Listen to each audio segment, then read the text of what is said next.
내란 방조 혐의를 받고 있는 한덕수 전 국무총리에 대한 구속영장 실질 심사가 진행되고 있습니다. 전직 총리가 구속기로에 놓인 건 헌정사상 처음인데요. 오늘 이슈플러스에서는 이 문제부터 짚어보겠습니다. 양지민 변호사, 문소영 기자와 함께합니다. 어서 오세요. 안녕하세요. 안녕하세요.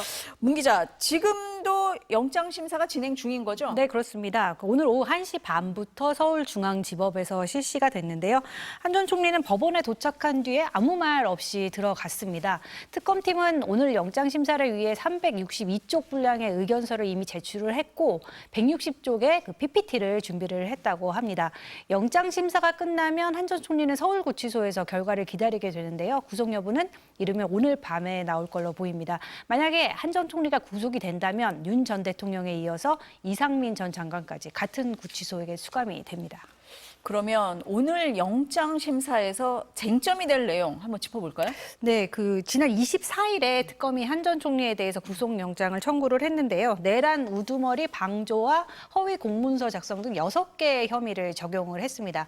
내란 방조 혐의를 적용을 하긴 했지만 특검은 한 전 총리가 사실상 계엄 선포에 가담을 했고 도왔다고 보고 있습니다. 그동안 한 전 총리는 나는 계엄을 막으려고 했다. 나 계엄을 막기 위해서 국무회의를 소집했다. 그런데 대통령의 뜻이 너무 완강해서 막을 수가 없었다. 이렇게 주장을 해왔는데요. 하지만 특검은 한 전 총리가 국무총리의 헌법적 책무를 이행하지 않았다고 봅니다. 그러니까 계엄 당일에 국무회의를 소집 건의한 것, 또 계엄 선포문을 사후에 허위 작성을 하고 이걸 폐기하라고 지시한 것들이 이제 계엄이 불법임을 알고도 절차적 정당성을 확보하기 위해서 악용한 정황들로 보고 있는 겁니다. 특검이 밝혔던 이제 구속영장 청구 사유 다시 한번 들어보겠습니다. 대통령이 자의적 권한 행사를 사전에 견제 통제할 수 있는 헌법상 장치인 국무회의의 부의장이자 대통령의 국법상 해임 모든 문서의 부서 권한을 가지고 있습니다. 유언유법한 비상계엄을 사전에 막을 수 있었던 최고의 헌법기관입니다. 그러니까 다시 말씀을 드리면 특검은 이제 대통령의 국가 및 헌법 수호의 책무를 보좌하는 제1의 국가기관이 국무총리인데 한덕수 전 총리가 계엄을 방조함으로써 헌법적 책무를 이행하지 않았다고 보는 겁니다. 법원이 이런 위법성 여부를 어떻게 판단할지가 쟁점이 될 걸로 보입니다. 이 계엄 선포문이요. 처음에 한 전 총리는 나 본 적 없다, 받은 적 없다 이렇게 얘기를 했었는데 뒤늦게 윤 전 대통령으로부터 받았다 이렇게 번복을 했잖아요. 이것도 네. 쟁점이 됩니까? 네, 말씀드린 이제 구속영장의 6개 혐의 중에 위증 혐의도 포함이 되는데요. 한 전 총리는 그동안 국회와 헌법재판소에 나와서 말씀하신 대로 계엄 선포문을 본 적도 받은 적도 없다고 주장을 해왔는데요. 이것도 다시 들어보겠습니다. 저는 계엄에 관련된 어떠한 지시나 어떠한 서류도 받은 적이 없습니다. 당시에는 제가 전혀 인지를 하지 못했고요. 해제 국무회의를 마치고 네. 그리고 사무실로 출근을 해서 예. 제 양복 뒷주머니에 있는 것을 알았습니다. 소지 경위는 전혀 기억이 나지 않습니다. 그 자리에서 받지 않았으면 받을 수 없는 문건 아니겠습니까? 예, 그러나 언제 어떻게 그거를 받았는지는 정말 기억이 없습니다. 네, 이렇게 얘기를 했지만 특검이 이제 계엄 당일 대통령실의 CCTV를 보여주면서 문건을 받지 않았냐 하니까 그제서야 윤 전 대통령에게 문건을 받았다고 말을 바꾼 겁니다. 그런데 이 증언하고 진술은 들을 때마다 어떻게 이렇게 얘기를 했을까 이런 생각이 들기는 합니다. 자, 변호사님, 특검에서는 한 전 총리가 비상계엄의 위법성을 알고도 막지 않았다. 헌법적 책무를 다하지 않았다. 이렇게 보고 있습니다. 법원 판단 어디에 주목할까요? 쟁점이 뭘까요? 일단 오늘의 경우에는 이제 유무죄 판단을 가르는 것은 아니고 이 영장 발부에 대한 부분을 이제 판단을 하는 것이기 때문에 구속의 필요성을 당연히 이제 판단을 할 것이고 소명이 됐는지 여부만을 판단을 합니다. 그렇기 때문에 본안에 가서 입증 단계에 이르는 것보다는 특검 입장에서 조금은 수월할 수 있다. 왜냐하면 소명의 경우에는 증명보다는 사실 입증보다는 그 단계가 낮기 때문에 그러한 개연성만 입증이 된다면 보여주기만 한다면 이제 이제 구속 사유의 필요성과 덧붙여져서 영장 발부가 될 수 있는 것이죠.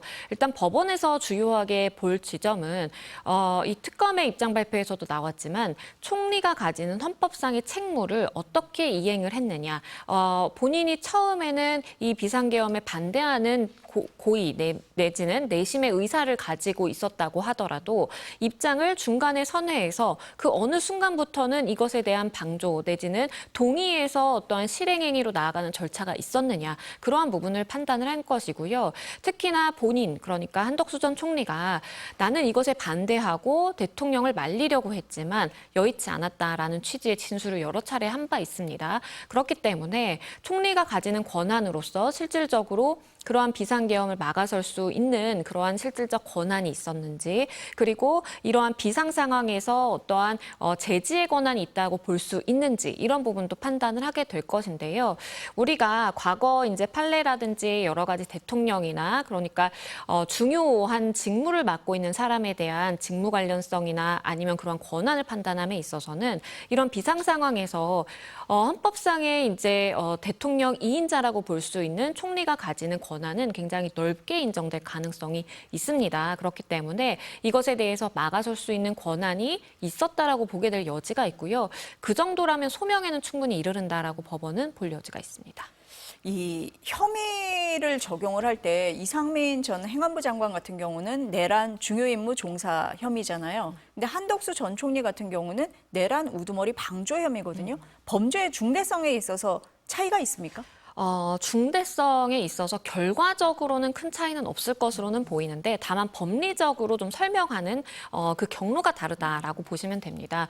우리가 내란의 중요 임무 종사자라고 하면 내란의 실행행위가 있었고 그 단계에서 내가 중요한 임무를 맡아서 직접 실행에 옮기는 사람에 대해서 중요 임무 종사자라고 합니다. 그러니까 내란죄를 실행을 함에 있어서 우두머리가 있는 것이고 그 다음 중요 임무 종사자로서 내가 중요한 역할을 맡아서 실행했다라는 논리인 것이고요. 다만 지금 한덕수 전 총리가 받고 있는 우두머리의 방조는 윤 전 대통령이 우두머리 혐의를 받고 있기 때문에 윤 전 대통령의 행위에 대한 방조 부분에 대해서 특검은 강조하고자 하는 것으로 보입니다.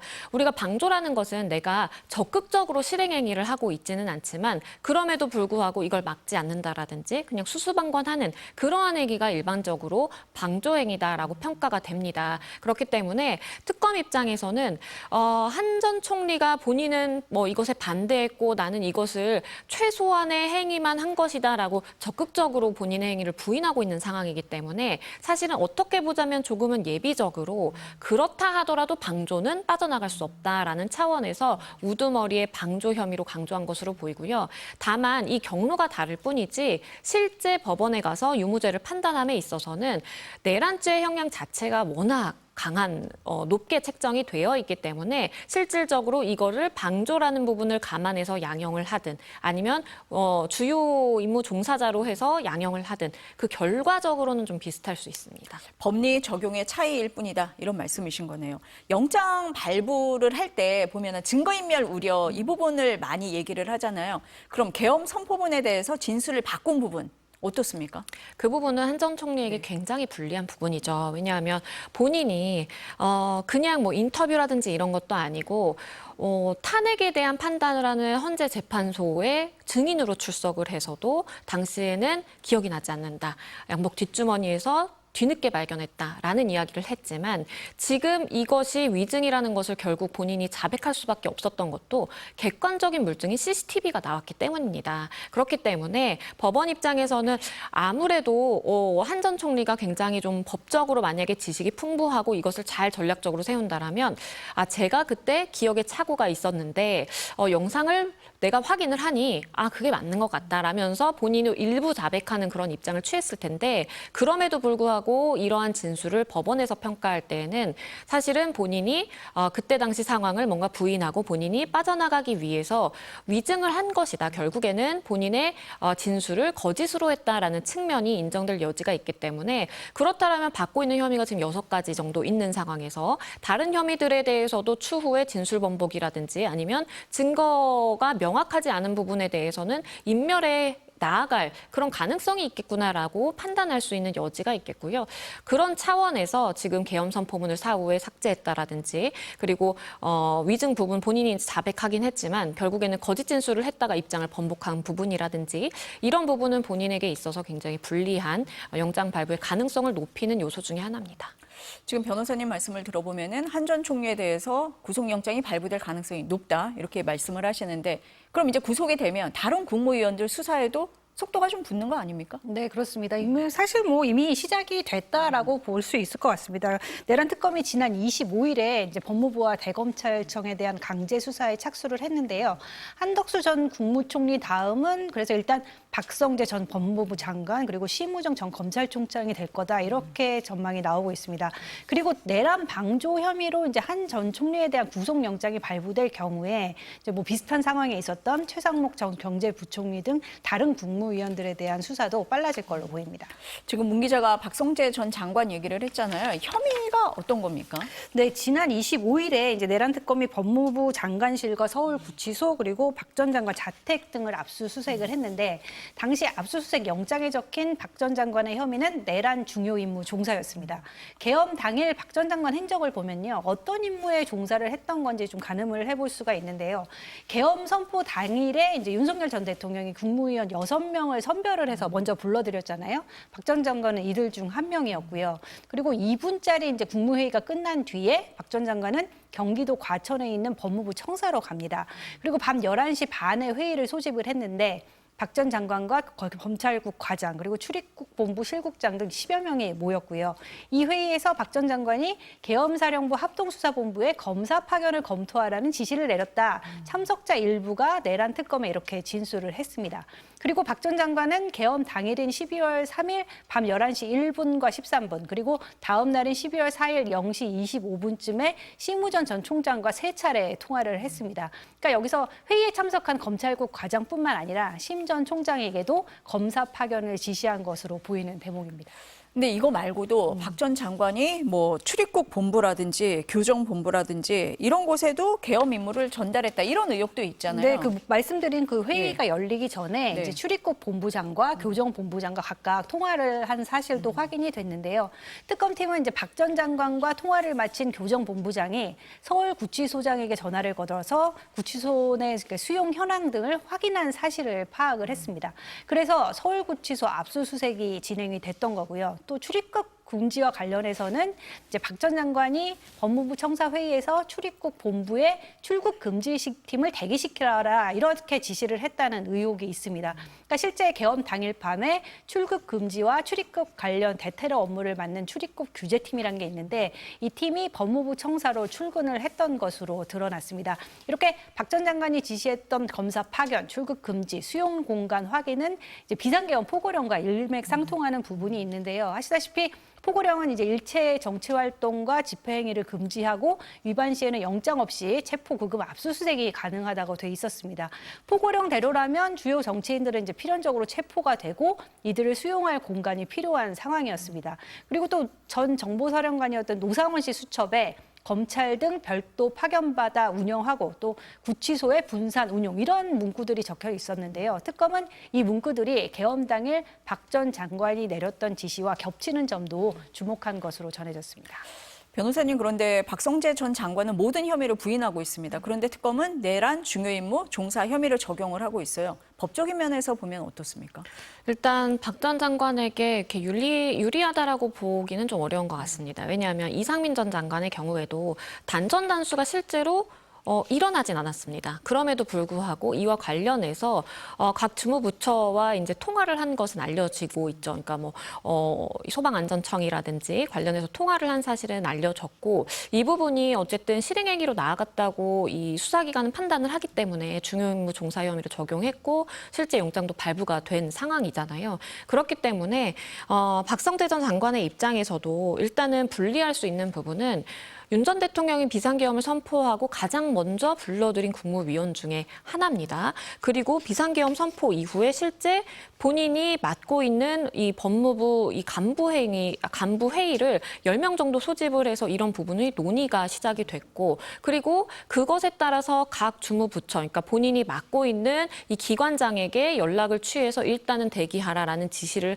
했고, 실제 어떤 뭐 체포가 일어났다라든지 뭐 구치소로 수용이 됐다라든지 이런 것은 발생하지 않았지만, 그것에 대한 준비, 그러니까 포고령을 전제로 해서 그러한 각 행위에 대한 준비 행위를 했다라는 것만으로도 실행행위에 나아갔다라고 평가될 여지가 있는 것이거든요. 그렇기 때문에 일단은 박 전 장관 입장에서는 이 부분에 대해서 나는 그럴 고의가 없었다. 그렇게 실제 이제 검토만 한 것이고 어떠한 행위도 일어난 것은 없다라고 부인하기는 하지만 이 부분이 결코 유리하다라고 볼 수는 없겠고, 법원에서 주요하게 판단을 하는 부분은 일단 통상적으로 대응하는 수준이었느냐 아니냐를 판단하게 될 것입니다. 그리고 더불어서 실제 이제 검찰을 파견하기 위해서 어떠한 준비 행위로 나아간 것이 있는지를 세밀하게 따지게 될 것인데, 방첩사 그 일부 인원들에 대해서 조사를 했을 때 진술이 나온 것에 따르면 선관위에 곧 검찰이 올 것이다라고 진술까지 나온 상황이에요. 그러면 그러한 상황, 그러니까 법무부 장관의 지시에 따라서 검찰과 통화를 해서 실제 검사 인원이 선관위에 파견될 것이라는 것을 방첩사에까지 이미 알고 있는 상황이고, 실제 일부 준비 행위 내지는 실행 행위가 있었다고 볼 여지가 있기 때문에 박 전 장관 입장에서는 이것을 잘 이겨내려면 전략을 잘 세워야 하는데, 본인의 단순한 고의 부정이라든지 난 그럴 생각이 없었다라는 것만으로는 부족하고요. 실제 어떠한 그런 접촉이라든지 나는 그러한 지시를 하달받았지만 하지 않았다라는 것을 입증하는 것이 좀 필요해 보입니다.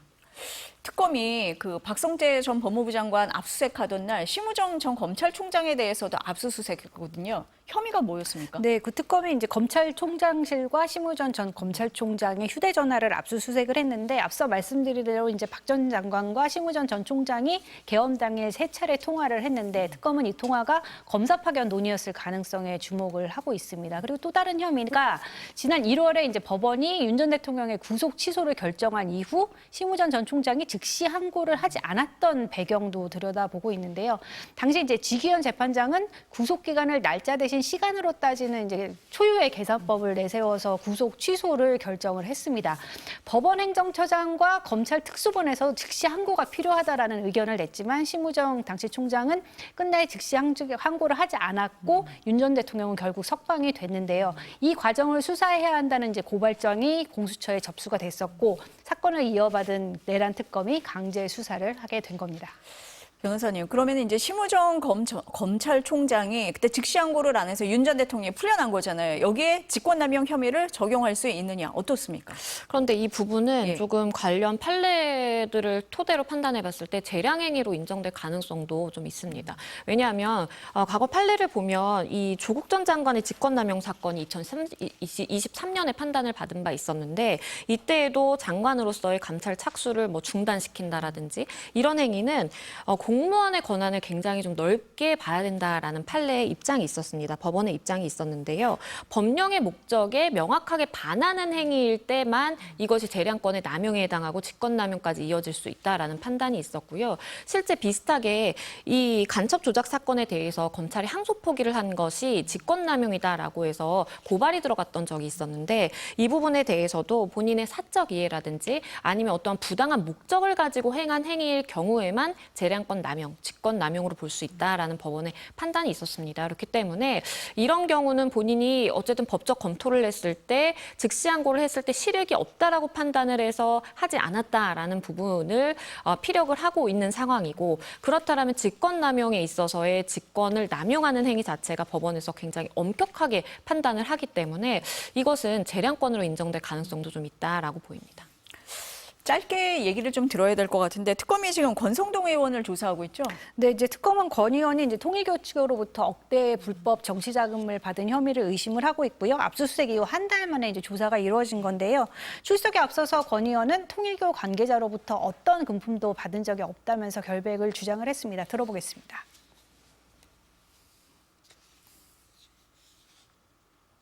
네, 권 의원은 또 이제 20대 대선을 앞둔 지난 2022년 1월에 윤영호 전 통일교 본부장으로부터 1억 원대 불법 정치 자금을 받은 혐의를 받고 있습니다. 윤 전 본부장은 이제 권 의원과 만난